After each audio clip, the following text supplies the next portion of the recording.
जय हिंद साथियों, मैं परम्परा सर आपका स्वागत करता हूँ, अभिनंदन करता हूँ।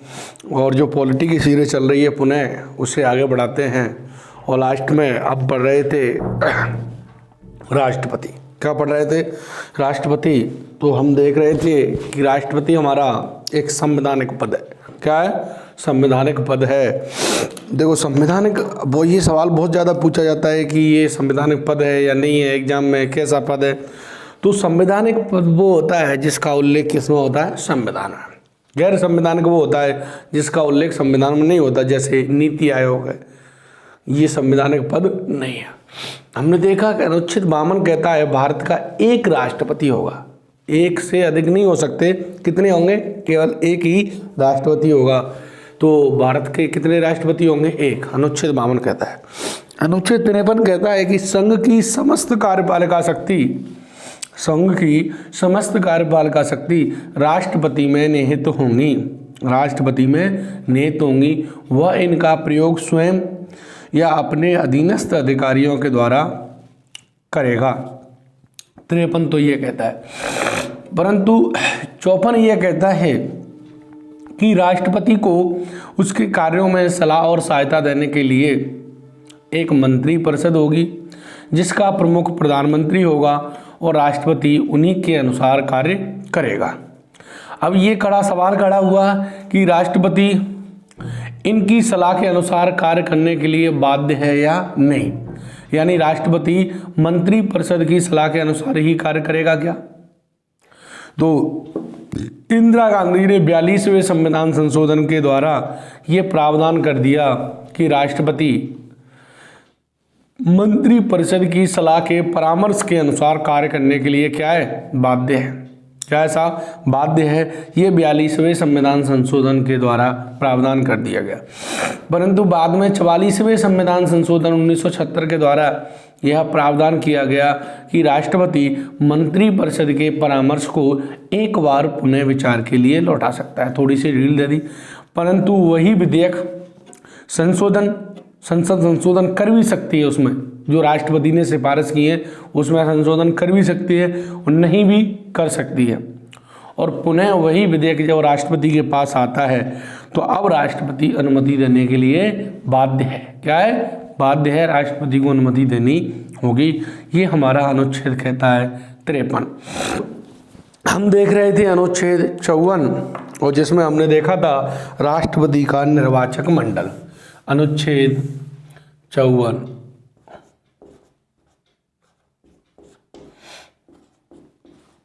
जिसमें हमने देखा राष्ट्रपति का निर्वाचक मंडल। राष्ट्रपति का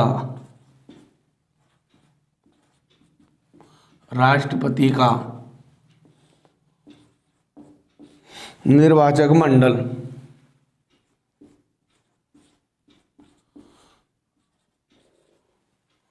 निर्वाचक मंडल यानी इसका मतलब है कि राष्ट्रपति के चुनाव में कौन कौन भाग लेते हैं। इसका क्या मतलब है कि राष्ट्रपति के चुनाव में कौन कौन भाग लेते हैं। निर्वाचक मंडल का अर्थ है कि राष्ट्रपति के चुनाव में कौन कौन वोट देते हैं या कौन कौन उसमें शामिल होते हैं। निर्वाचक मंडल का यह अर्थ होता है। तो राष्ट्रपति के चुनाव में कौन कौन भाग लेते हैं, तो हमने देखा साहब इसको कि इसके चुनाव में संसद के निर्वाचित सदस्य, कैसे सदस्य? निर्वाचित सदस्य भाग लेते हैं। और संसद का कैसे सदस्य? निर्वाचित। संसद का मतलब लोकसभा के निर्वाचित सदस्य, लोकसभा के निर्वाचित सदस्य, लोकसभा के निर्वाचित सदस्य। नंबर 2 राज्यसभा के निर्वाचित सदस्य, राज्यसभा के निर्वाचित सदस्य, निर्वाचित सदस्य।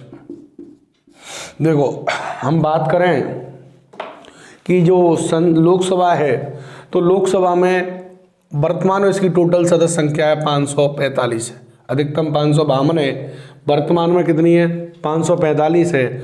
और इनमें से 2 सदस्यों को अब नहीं कर सकता, अब तो नहीं कर सकता, परंतु अब तक जो राष्ट्रपति का चुनाव हुआ है उसमें तो प्रावधान था। तो 545 में से 2 को मनोनीत करता है, तो निर्वाचित कितने हुए 543। तो कितने सदस्य निर्वाचित हुए 543 सदस्य निर्वाचित हुए। इसी तरीके से राज्यसभा की बात करें तो देखो राज्यसभा में जो सदस्य संख्या है वो है वर्तमान में 245 में से 12 सदस्यों को राष्ट्रपति मनोनीत करता है। कितने सदस्यों को 12 को, जो कला साहित्य विज्ञान समाज सेवा से संबंधित होते हैं। तो कितने सदस्यों को 12 सदस्यों को मनोनीत करता है। तो 12 गए, यानी 245 में से 12 को क्या कर दो माइनस कर दो, तो बचे 233। तो राज्यसभा के कितने सदस्य 233 सदस्य राष्ट्रपति के चुनाव में भाग लेते हैं। तो अगर बात करें संसद के कुल सदस्य कितने भाग लेते हैं, तो संसद के जो टोटल सदस्य हुए वो हुए 776। कितने हुए 776। दूसरी बात करें तो राष्ट्रपति के चुनाव में कौन भाग लेता है, राज्यों की विधानसभाओं के, राज्यों की विधान सभाओं के निर्वाचित सदस्य। जैसे अपने राजस्थान में 200 हैं निर्वाचित सदस्य। तो अगर बात करें सभी राज्यों की जो विधानसभा के सदस्य हैं, वो विधानसभा के सदस्य कितने हुए, तो अगर टोटल किया जाए राष्ट्रपति के चुनाव में इनका, तो इनकी संख्या होती है 4020। कितनी होती है साहब, इनकी जो संख्या होती है वो होती है 4020। यानी राष्ट्रपति के चुनाव में 4020 सदस्य भाग लेते हैं। कितने 4020 सदस्य राष्ट्रपति के चुनाव में भाग लेते हैं। अब इसके बाद बात करें कि राष्ट्रपति के चुनाव में और कौन भाग लेता है, तो देखो अनुच्छेद जो हमारा 54 है उसमें ये लिख रहा है कि राज्य के अंतर्गत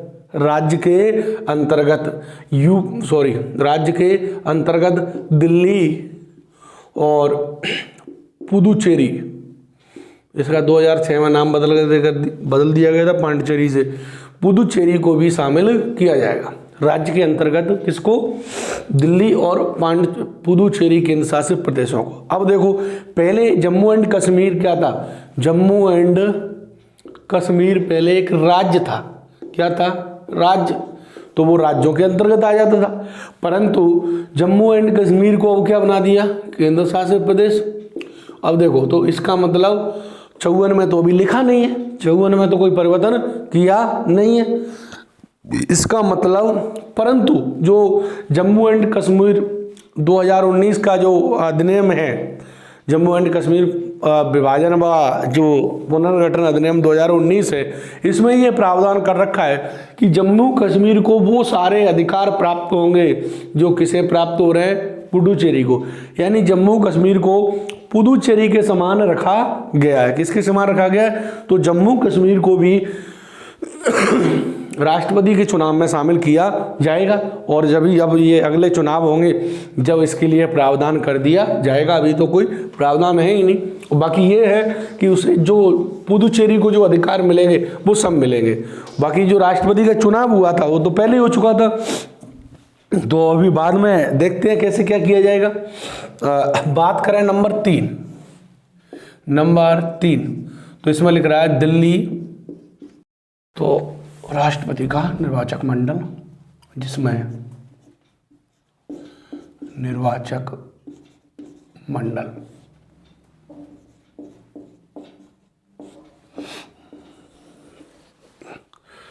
हमने देखा संसद के निर्वाचित सदस्य,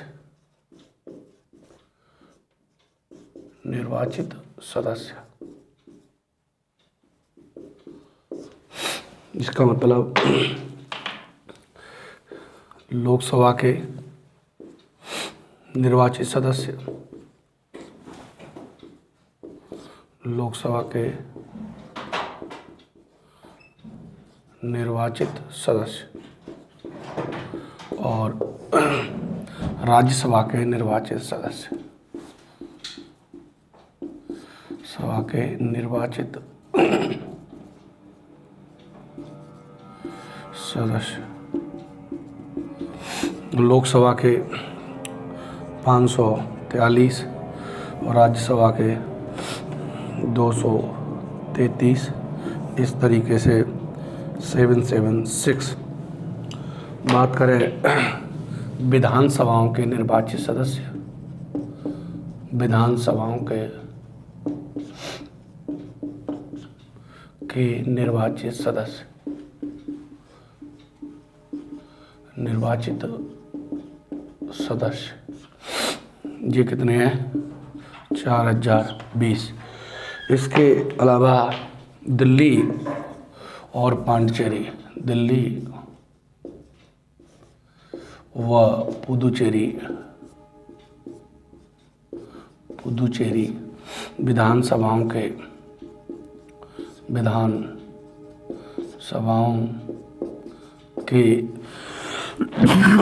निर्वाचित सदस्य,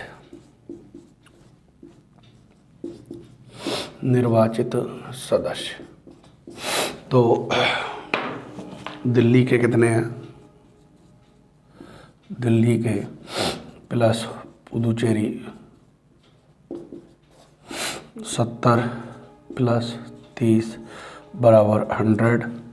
अगर हम बात करें कि केंद्र शासित प्रदेश और राज्यों की विधानसभाओं के तो 4120। यदि हम बात करें टोटल तो 4896 सदस्य राष्ट्रपति के चुनाव में भाग लेते हैं।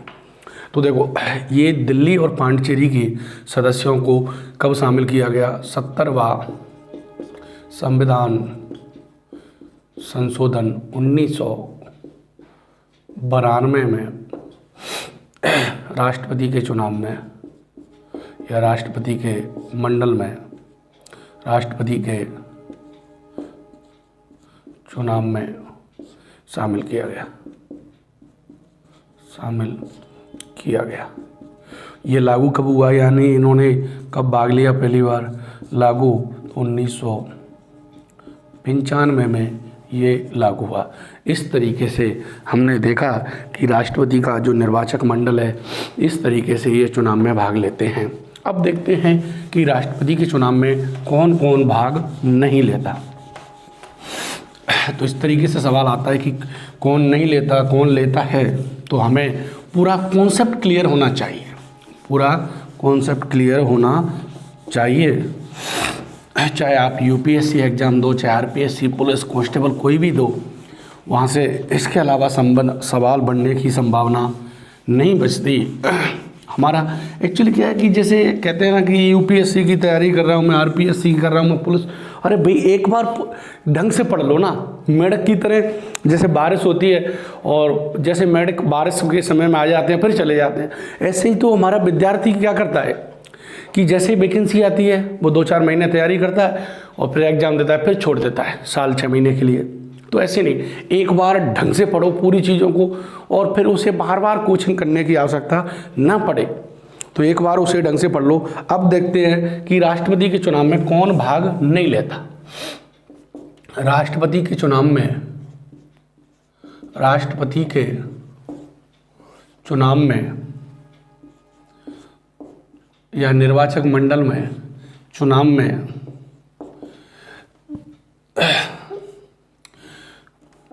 कौन भाग नहीं लेते, कौन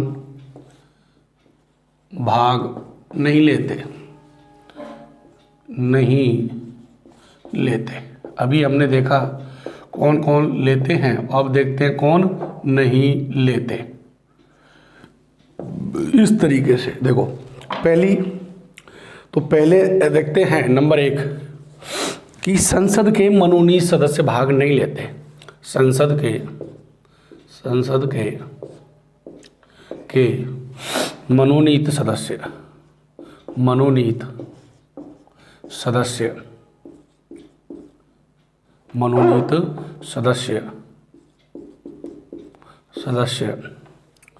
भाग नहीं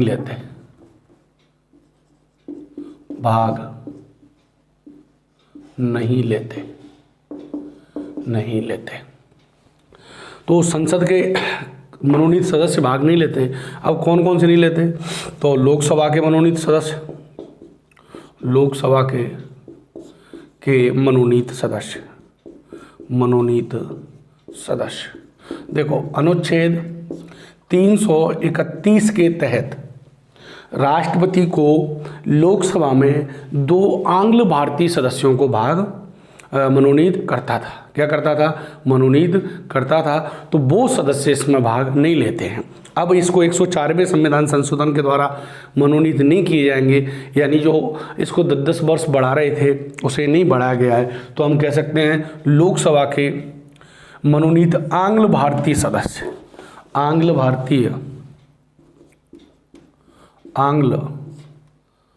भारतीय सदस्य। और ये कितने होते हैं? तो ये 2 सदस्य होते हैं, 2 सदस्य होते थे। दूसरी बात करें राज्यसभा के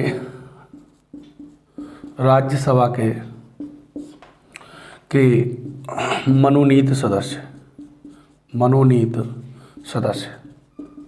राष्ट्रपति राज्यसभा में कला, साहित्य, विज्ञान, समाज सेवा 4 क्षेत्रों से संबंधित व्यक्तियों को क्या करता था? मनोनीत करता था। वो 12 सदस्य होते हैं। कितने सदस्य? इन 12 सदस्यों को भाग नहीं लेते। तो लोकसभा के कितने? 14 सदस्य राष्ट्रपति के चुनाव में भाग नहीं लेते हैं। नंबर 2 पे बात करें विधानसभाओं के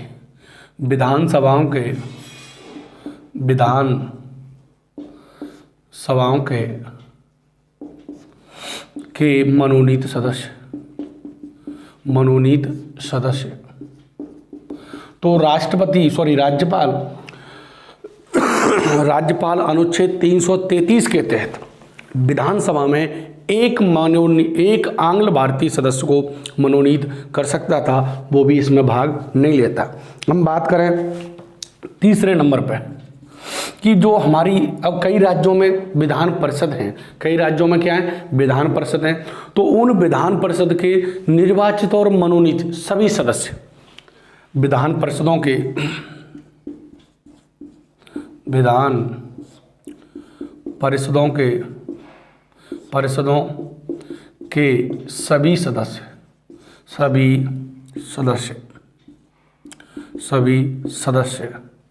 सभी सदस्य निर्वाचित व मनोनीत भाग नहीं लेते।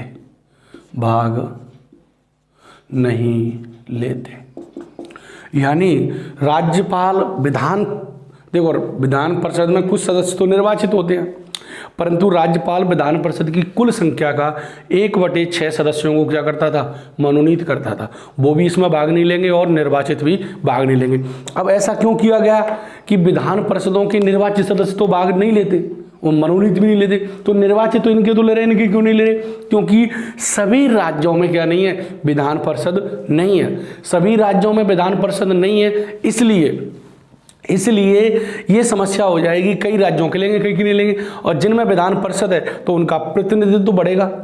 तो अब दूसरे राज्य हैं वो भी अपने यहाँ विधान परिषदों की स्थापना करेंगे और वो कहेंगे कि भाई हमारे के भी लेने चाहिए। तो इस तरह से ये कि होड़ सी बन जाएगी सभी राज्यों में कि वो अपने अपने यहाँ विधान परिषदों की क्या करेंगे? स्थापना करेंगे। इसके बाद बात करें नंबर 4 दिल्ली व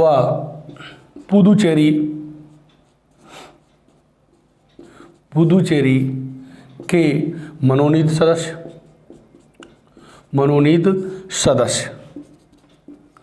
ये भाग नहीं लेते। इसके अलावा दिल्ली और पांडिचेरी के अलावा जितने भी केंद्र शासित प्रदेश हैं उसके सभी सदस्य भाग नहीं लेते। तो हम अगले नंबर में कह सकते हैं दिल्ली व पुदुचेरी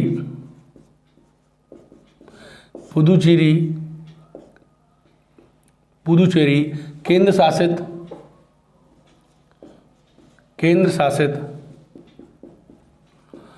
शासित प्रदेशों की विधानसभाओं के अलावा अन्य यूटी लिख रहा हूं मैं, केंद्र शासित प्रदेश,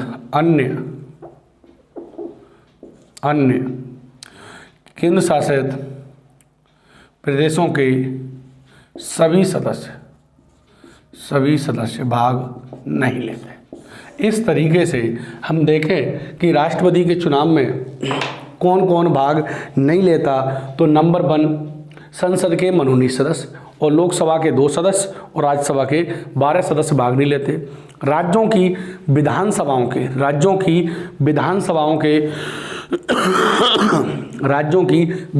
के मनोनीत सदस्य भाग नहीं लेते। और जिन राज्यों में विधान परिषद हैं उन विधान परिषद के मनोनीत और निर्वाचित सदस्य दोनों ही भाग नहीं लेते। और दिल्ली और पांडिचेरी केंद्र शासित प्रदेशों की विधानसभाओं के अलावा और जो केंद्र शासित प्रदेश हैं उनके सदस्य चाहे निर्वाचित हो मनोनीत वो भाग नहीं लेते। इस तरीके से राष्ट्रपति के चुनाव में कौन कौन भाग नहीं लेते इसको हमने देखा।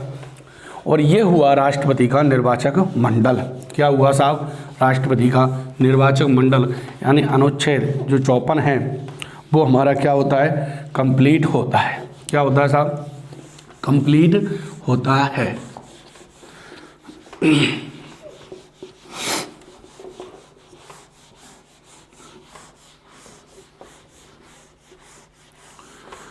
अब इसके बाद देखते हैं अनुच्छेद 55। क्या देखते हैं? अनुच्छेद 55।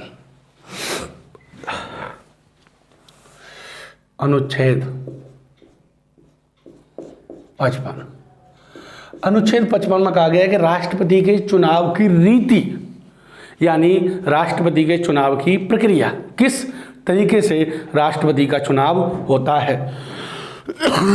तो राष्ट्रपति के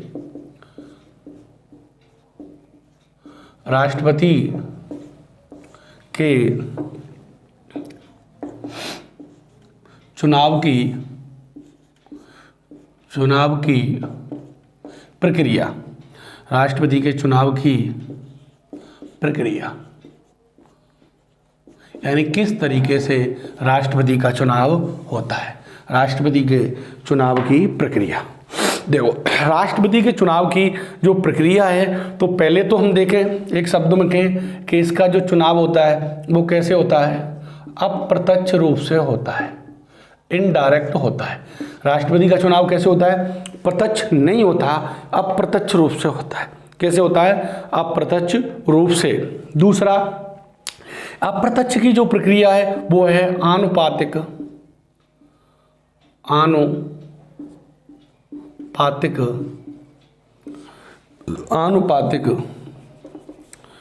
एकल संक्रमणीय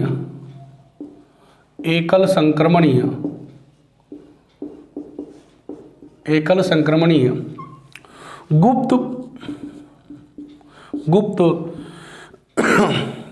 मतदान किया जाता है। यानी राष्ट्रपति का चुनाव कैसे होता है? अप्रत्यक्ष रूप से होता है, यानी प्रत्यक्ष रूप से नहीं होता। क्या नहीं होता? प्रत्यक्ष रूप से नहीं होता, इनका डायरेक्ट नहीं होता, इनडायरेक्ट होता है। अब देखो संविधान सभा के कुछ सदस्यों ने इस पे आपत्ति ये उठाई कि राष्ट्रपति का चुनाव प्रत्यक्ष किया जाना चाहिए जनता द्वारा। तो इसकी कई सदस्यों ने कहा कि राष्ट्रपति का चुनाव यदि प्रत्यक्ष रूप से करा देंगे तो अव्यवस्था उत्पन्न हो जाएगी। क्या हो जाएगी? अव्यवस्था उत्पन्न हो जाएगी, क्योंकि राष्ट्रपति एक नाम मात्र का संप्रभु है। राष्ट्रपति कैसा है? नाम मात्र का संप्रभु है। वास्तविक जो संप्रभु है या वास्तविक जो कार्यकारी है वो तो प्रधानमंत्री है। यदि राष्ट्रपति को जनता द्वारा निर्वाचित कर दिया जाएगा और फिर राष्ट्रपति को शक्ति न दी जाए तो एक विवाद उत्पन्न हो जाएगा। यानी अगर राष्ट्रपति को जनता द्वारा निर्वाचित कर दे और फिर उसको शक्ति ना दे तो ये क्या हो जाएगा, विवाद उत्पन्न हो जाएगा। इसलिए उन्होंने कहा कि संसदीय शासन प्रणाली है हमारे यहाँ, और संसदीय शासन प्रणाली में दो कार्यकारी होते हैं, एक नाम मात्र का और एक वास्तविक। कैसा होता है वास्तविक, अगर देखा जाए तो हमारी संसदीय शासन प्रणाली ब्रिटेन से ली गई है। कहाँ से ली गई है, ब्रिटेन से। और जो हमारा राष्ट्रपति का पद है वो ब्रिटेन की महारानी के समान है, परंतु अंतर ये है कि जो ब्रिटेन की राज प्रमुख या महारानी होती है उसका चुनाव नहीं होता और हमारे राष्ट्रपति का क्या होता है, चुनाव होता है। हमारा जो राष्ट्रपति का नाम अमेरिका के राष्ट्रपति के समान है, नाम तो समान है परंतु अमेरिका के राष्ट्रपति के समान के अलावा और कुछ नहीं है, क्योंकि अमेरिका का राष्ट्रपति जनता द्वारा प्रत्यक्ष रूप से चुना जाता है। और अमेरिका में क्या है, राष्ट्रपति शासन आधारित शासन व्यवस्था है। वहाँ पर राष्ट्रपति क्या होता है, प्रमुख होता है। वहाँ पर नाम मात्र का और वास्तविक में कोई नहीं है, वही नाम मात्र का वही वास्तविक है। इसलिए संविधान सभा के सदस्यों ने सवाल उठाया कि राष्ट्रपति का चुनाव कैसे किया जाए, प्रत्यक्ष रूप से किया जाए, प्रत्यक्ष रूप से किया जाए, डायरेक्ट किया जाए। तो संविधान सभा के सदस्यों ने भीमराव अम्बेडकर ने इसकी आलोचना की, ताकि यदि राष्ट्रपति का चुनाव प्रत्यक्ष रूप से करा दें और इसको शक्ति न। दूसरी बात, भारत में इतना बड़ा क्षेत्र है और उसको चुनाव कराने में इतना बहुत ज़्यादा खर्चा होगा, प्रशासनिक व्यवस्था लगेगी और समय और धन का फालतू में खर्च होगा, और इसका चुनाव करा दें और इसको शक्तियां ना दें और एक लंबी बहुत प्रक्रिया हो जाएगी, क्योंकि भारत अलग अलग बहुत सारे राज्यों में इतने क्षेत्र पर इतनी जनसंख्या में विभाजित है, तो यहाँ प्रत्यक्ष चुनाव कराना भी संभव नहीं था। और चुनाव करा भी दें तो धन की फालतू में खर्चा होगा और प्रशासनिक व्यवस्था समय का दुरुपयोग होगा। इसलिए संविधान सभा के सदस्यों ने कहा कि इसका चुनाव प्रत्यक्ष न करा करके कैसे कराया जाए, अप्रत्यक्ष रूप से कराया जाए। अब देखो इसमें होता क्या है, इसमें क्या होता है कि जो आनुपातिक एकल संक्रमणीय प्रक्रिया है, इसमें जैसे हम प्रत्यक्ष चुनाव करते हैं तो हम जैसे 10 लोग या 4 लोग जो भी चुनाव करें उनमें से एक को वोट देते हैं। किसको वोट देते हैं, एक को। परंतु राष्ट्रपति के चुनाव में ऐसा नहीं होता। राष्ट्रपति के चुनाव में मतदाता जितने उम्मीदवार होते हैं तो उनको सबको वरीयता क्रम में पसंद के आधार पर सबको वोट देता है। जैसे 4 लोग खड़े हैं तो पहले कहेगा मेरा ये राष्ट्रपति होना चाहिए, अगर ये नहीं है तो फिर ये होना चाहिए, ये नहीं है तो सबको पसंद तय करता है, वरीयता तय करता है। तो अब इसमें कैसे करता है, क्या करता है, तो इसमें क्या है कि यानी प्रत्यक्ष रूप से होता है। अगर बात करें तो देखो राष्ट्रपति के चुनाव में क्या किया गया है कि सभी राज्यों के अंतर्गत राज्यों के आपस में एक रूपता लाई गई है, एक रूपता। इसका मतलब है कि जिस राज्य की ज़्यादा जनसंख्या है तो उसको ज़्यादा वोटिंग दिए जाएंगे, मत वैल्यू दी जाएगी, और जिसकी कम जनसंख्या है उसको कम दी जाएगी। यानी राज्यों के अंदर एक रूपता हो, समानता की स्थापना की जाए। राष्ट्रपति के चुनाव में उनको ऐसा ना लगे कि हमारी जनसंख्या कम है और उनकी जनसंख्या ज़्यादा है या उस राज्य को अधिक वोट दे रहे हैं। तो इसमें क्या है कि राज्यों के अंतर्गत आपस में राज्यों के बीच में एक रूपता लाई जाती है। तो हम कह सकते हैं राष्ट्रपति के चुनाव में राष्ट्रपति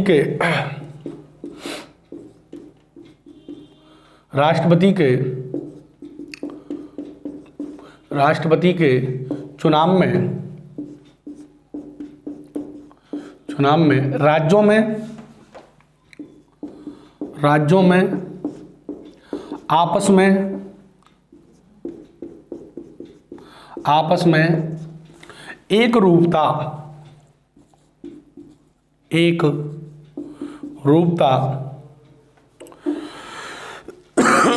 की स्थापना की जाती है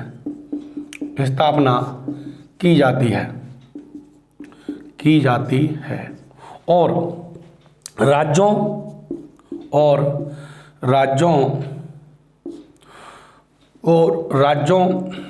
एवं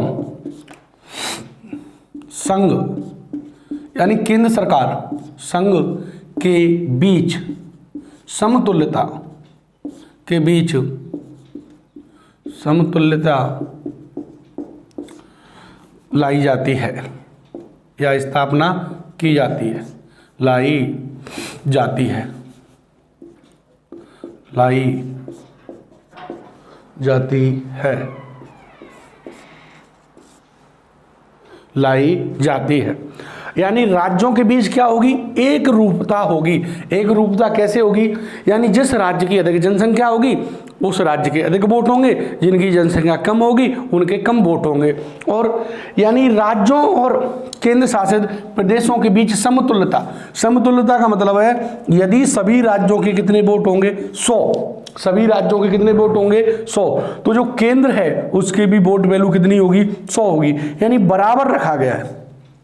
क्या रखा गया है, बराबर रखा गया है। कुछ सदस्यों ने तो यहां तक कहा था कि राष्ट्रपति का चुनाव केवल संसद के सदस्यों द्वारा किया जाना चाहिए।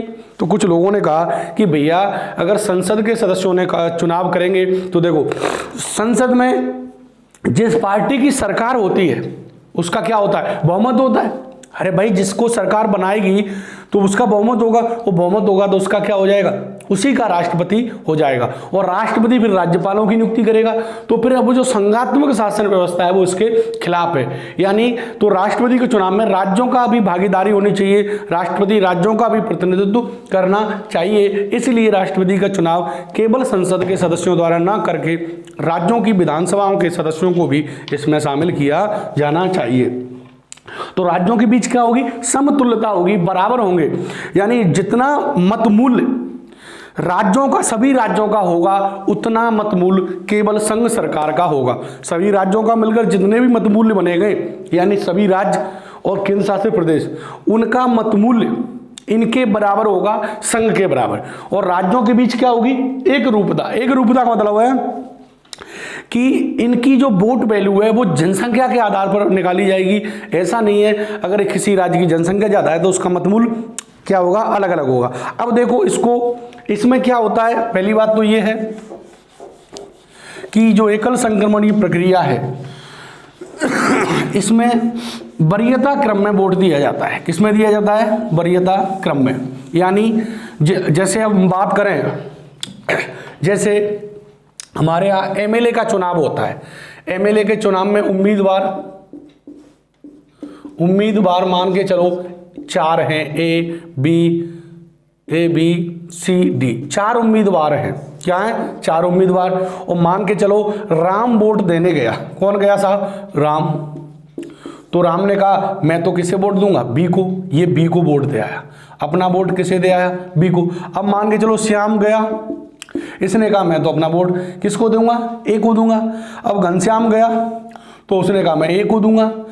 ऐसे मतलब वो एक ही व्यक्ति को वोट दे सकता है। किसको वोट दे सकता है, एक ही को। परंतु राष्ट्रपति के चुनाव में ऐसा नहीं होता। राष्ट्रपति के चुनाव में क्या होता है, राष्ट्रपति के चुनाव में जो जैसे मान के चलो जितने उम्मीदवार हैं, क्या है, उम्मीदवार। जैसे हमने कहा कि सरपंच का, जैसे एमएलए सरपंच का चुनाव हो रहा है तो ए बी सी 4 उम्मीदवार हैं। तो इनमें से किसी एक को वोट देगा, कोई इसको देगा, कोई इसको देगा, कोई इसको देगा, कोई इसको देगा, कोई इसको देगा, ऐसा देगा। परंतु राष्ट्रपति के में नहीं होता। राष्ट्रपति के में क्या होता है, एक मतपत्र होता है और वो उम्मीदवार को, यहां पर कौन है उम्मीदवार,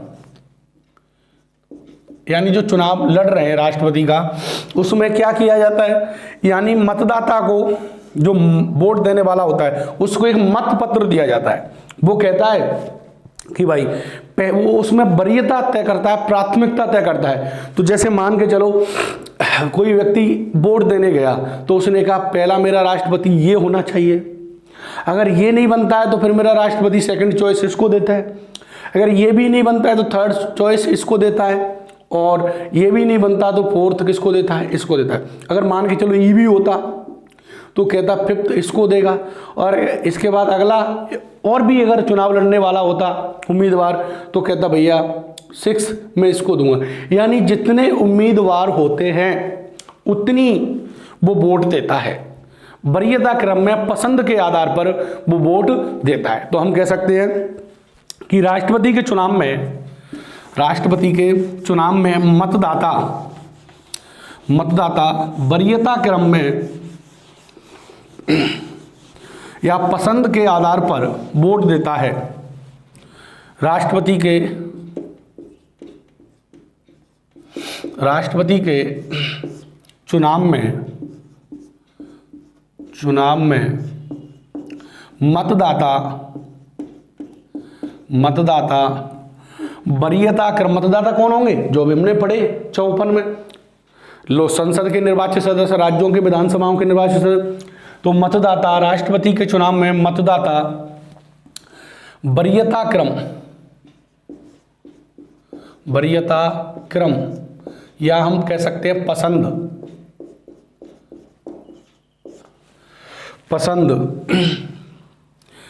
के आधार पर वरीयता तय करता है। अर्थात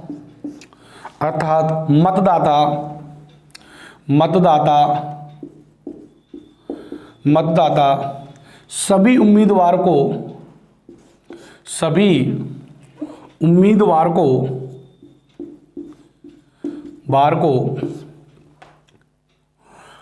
पसंद या क्रम के आधार पर वोट देता है और वह जितने उम्मीदवार होते हैं उतने वोट देता है। यानी राष्ट्रपति के चुनाव में जितने इलेक्शन लड़ रहे हैं उम्मीदवार हैं, तो जो वोट देने वाला होगा, मतदाता होगा, वो सबको पसंद के आधार पर, वरीयता के आधार पर वोट देता है। ध्यान रखना, क्या देता है, वोट देता है। इस तरह से आनुपातिक जो एकल संक्रमणीय प्रक्रिया वो है। अब क्या होता है साहब इसमें, जैसे हम वोट देने गए राष्ट्रपति के चुनाव में, सरपंच या विधायक सांसद के में, तो हमारे एक व्यक्ति एक वोट है, परंतु ऐसा नहीं है। यहाँ पर क्या है कि इनकी वैल्यू निकाली जाती है, एमएलए की इनकी क्या निकाली जाती है, वैल्यू। यानी हम कह सकते हैं यदि यूपी का मतदाता, यूपी का कोई एमएलए है, यूपी का क्या है साहब, एमएलए है, और वो राष्ट्रपति के चुनाव में वोट देने जा रहा है, तो एक एमएलए का वोट माना जाएगा 208। अगर अपने राजस्थान का देने जा रहा है तो उसकी वोट वैल्यू होगी 129। अगर मान के चलो पुदुचेरी का जा रहा है, पुदुचेरी का, तो उसकी वोट वैल्यू केवल क्या होगी, 16। क्या होगी, 16। तो ऐसा कैसे किया जाता है, इसका क्या प्रावधान है, तो इसमें का क्या है कि इसकी मत मूल्य निकाला जाता है। यानी राष्ट्रपति के चुनाव में अलग अलग राज्यों के अलग अलग एमएलए का अलग अलग मत मूल्य वोट वैल्यू होती है। तो इसमें हम निकालते हैं एमएलए का, विधायक का मत मूल्य, विधायक या हम कह दें एमएलए का मत मूल्य। अब देखो जो इसका मत मूल्य निकालने का सूत्र है वो है राज्य की जनसंख्या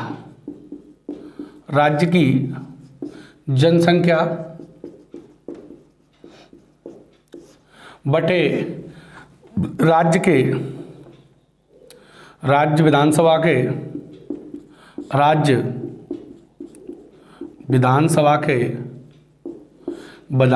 के निर्वाचित सदस्य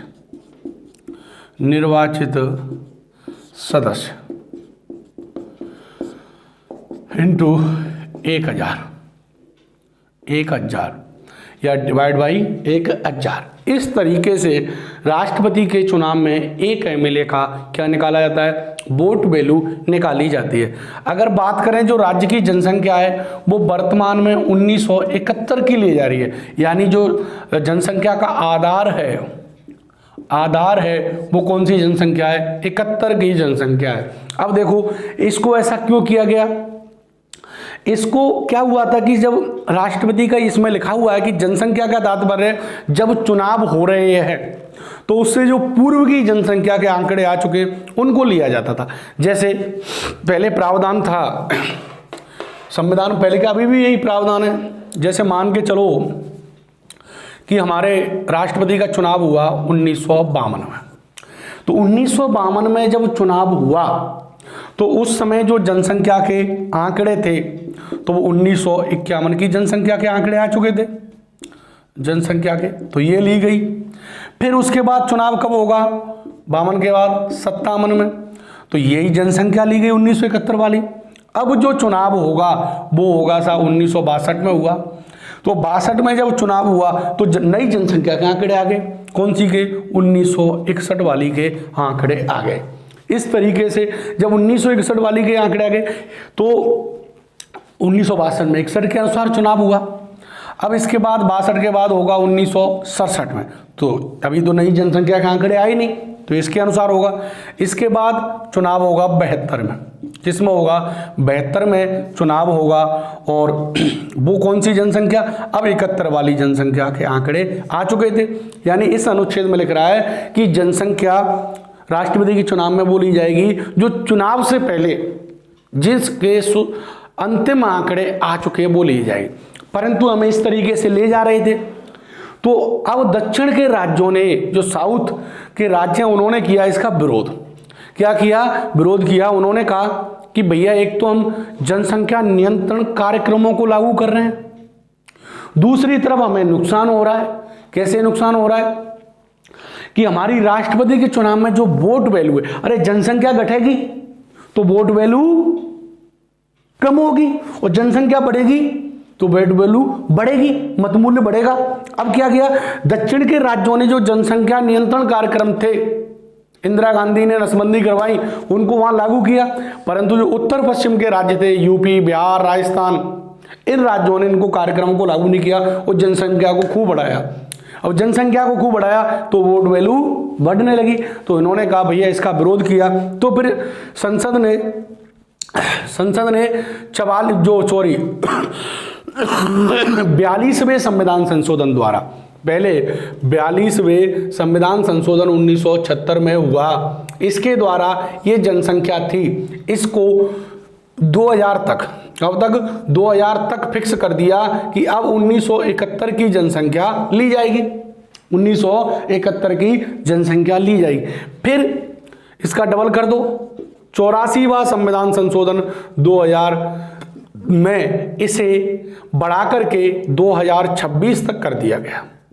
अब 2026 तक जो जनसंख्या रहेगी, जिसके आंकड़े रहेंगे, वो कौन सी रहेगी, 1971 तक रहेगी। इस तरीके से राष्ट्रपति के चुनाव में 1971 की जनसंख्या ली जाती है और इसे अगली क्लास में पढ़ेंगे। थैंक यू, धन्यवाद, थैंक यू, मिलते हैं।